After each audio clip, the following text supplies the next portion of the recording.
Hey, what's going on? Justin here from modernmixing.com. Today I'm going to show you how to find the tempo of an instrumental.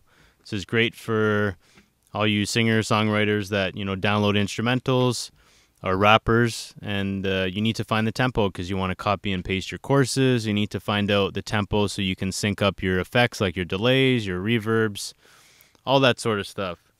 So if you've been watching my previous videos, you can see that now I'm using Pro Tools. I'm going to use it here on out going forward. It just makes it a lot easier for me. I've had a lot of people request it. So let's get into it. So this is the way that I like to do it. I find I can do it fairly quickly and easily. And yeah, I just like to I like to get all the beats lined up in the tracks. So the first thing I'm going to do is we need to find out where the first downbeat is. And just for time's sake, it's right here. But what you need to do is you need to listen to it. You need to find out where that first hit comes in of the production.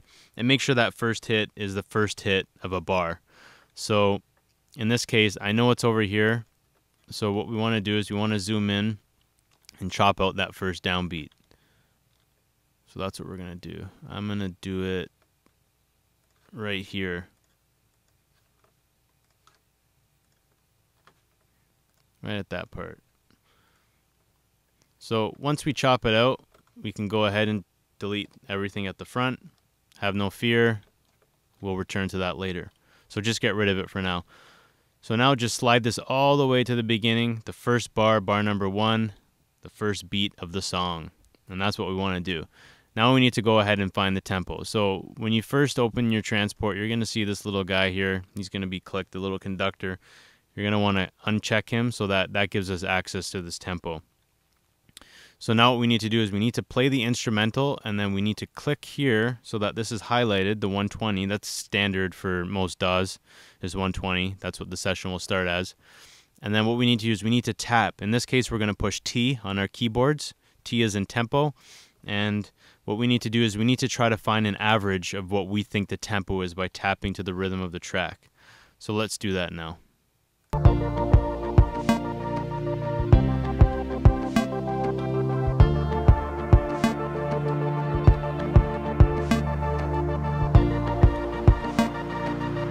Okay, so it looked like it was 95, 96, 97, so I'm just going to enter that manually because it did bump down to 93, but I know that's a little bit too slow, so let's try 95. Let's see what happens. So push enter, and now everything moves around. Okay, so what I normally do is some people, they set up a metronome, and then they play the metronome, and then they try to listen for that metronome to be in sync with the track. But what I normally do is I just take my visual cues, just because for me it works a little bit faster. I can see where things are. So in this case, you can see the first downbeat's on the first bar. This next downbeat right here, bar 2, you can see it's a little bit off. As bar 3 comes, it's a little bit off again. And then as bar 4 comes, it's off even more. And as it goes down the track, it gets less and less and less. So what that means is that if it's to the left of the bar, of where we're trying to set our beats to, that means that our tempo is too slow. So if it's to the right of that bar, that means our tempo is too fast. So let's try 99. Let's see what happens. So now you can see it's just to the right. So that means that obviously our tempo is too fast. So now what we can do is let's try 97. All right, so as soon as we put in 97, now it looks like the bars line up. So what we can do is just to confirm that, what I like to do is I like to go down quite a ways in the track, make sure that the grid's on, and then just see. So I know that this is coming out of the course right over here. So I'll zoom in on this area and let's see if the first downbeat coming out of the course lines up. Yeah, and that looks good. And then we can, and even if you look in through this whole verse here, you can see that the beats do line up to the grid. So that's a snare, that's a kick, that's a kick. There's a kick over here. There's a snare. So you can see that it's in time. So the beats are where they need to be. So that's good to go. Okay, so once we figured that out and everything seems to be lined up to the grid, now the next step is we need to bring back that intro. So what I would do is I would just slide this over and make sure your grid is selected up here in the corner.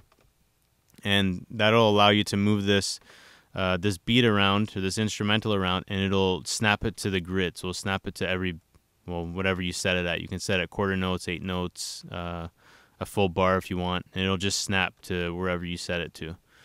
So I have it set to quarter notes, I believe, or 8 notes. I can't remember. I think it's quarters. Yeah, it looks like quarters. Okay.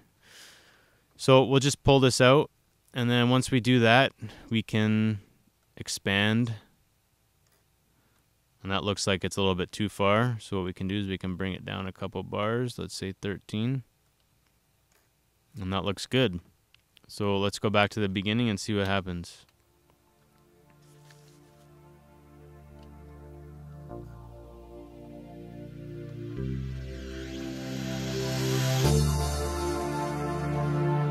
That looks good. So you can see, even as that that little effect came in, that swoosh, that down swoosh, it landed right on this first beat here at bar 5. So that looks good. Everything seems to be in time. And if you want, you can even go back and double check it again. Coming into this course here, we can zoom in, and it looks like it's on beat. So let's check it out. So yeah, so it looks good to me. So now as you start, if you're going to start recording, you know that everything's lined up, so you can move things around. Or if you open up a session to do a mix for somebody else, now you know that everything's in time, so you can move your vocals around as you please. Anyways, take care. Till next video.